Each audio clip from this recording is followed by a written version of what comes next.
అందరికీ నమస్కారం. Welcome back to our channel విజేత స్టడీ సర్కిల్. ఈరోజు మనం ఈ వీడియోలో ఆంధ్రప్రదేశ్ ఉద్యోగులు మరియు పెన్షనర్ల మే జీతాలు పెన్షన్లకు సంబంధించిన సమాచారం వీడియోలో చూద్దాం. అంతకంటే ముందుగా మన ఛానల్లో అందరికీ జీతాలు పెన్షన్లు జమ అయ్యే వరకు ఎప్పటికప్పుడు 100% ఖచ్చితమైన తాజా సమాచారంతో వీడియో చేయడం జరుగుతుంది.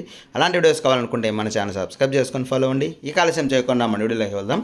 మన వాట్సాప్ గ్రూప్లో అలాగే కామెంట్లో చాలామంది అడుగుతున్నారు, మాకు ఇంకా పెన్షన్ జమ కాలేదు, మాకు ఇంకా జీతం జమ కాలేదని.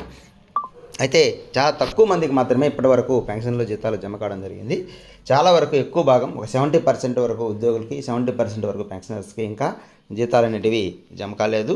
ఇప్పుడు చాలా బిల్స్ చెక్ చేయడం జరిగింది. ఉద్యోగులు మరియు పెన్షన్కి సంబంధించి అన్ని బిల్లు కూడా మనకి వెయిటింగ్ ఫర్ ఫండ్ క్లియరెన్స్లో ఉన్నాయి. ఎటువంటి కదలిక అయితే లేదు. ఇది మండల ఎడ్యుకేషన్ డిపార్ట్మెంట్కి సంబంధించి పాలకొండకు సంబంధించిన బిల్లు. ఇది మనకి ఈ విధంగా చూడడం జరిగింది. ఇది వెయిటింగ్ ఫర్ ఫండ్ క్లియరెన్స్లో ఉంది. ఇదే విధంగా చాలా బిల్లు ఎంప్లాయీస్ సంబంధించి చెక్ చేయడం జరిగింది. అలాగే పెన్షన్ బిల్లు కూడా చెక్ చేయడం జరిగింది. ఇది శ్రీకాకుళం సంబంధించినటువంటి పెన్షన్ బిల్లు. ఇది కూడా మనకి పెండింగ్లోనే ఉంది. ఈ విధంగా అన్ని బిల్లు పెండింగ్లో ఉన్నాయి. మనకు మామూలుగా మధ్యాహ్నం లోపు జమ అయ్యే పని అయితే ఈ పాటికే బిల్లుల్లో కొద్దిగా కదలిక వచ్చి ఉండేది.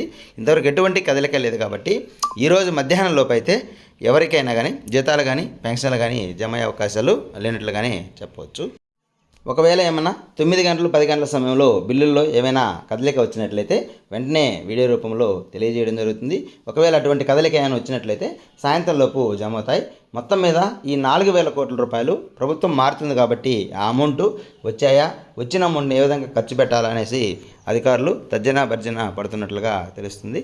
కాబట్టి ఈ క్లియర్ అయ్యే వరకు మనకి ఈ అమౌంట్లు వచ్చే అవకాశాలు లేవు. రోజువారీ వచ్చే ఆదాయంతోనే ఈరోజైనా కనీసం కొందరికైనా జీతాలు పెన్షన్లు జమ అవుతాయని ఎదురు చూద్దాం.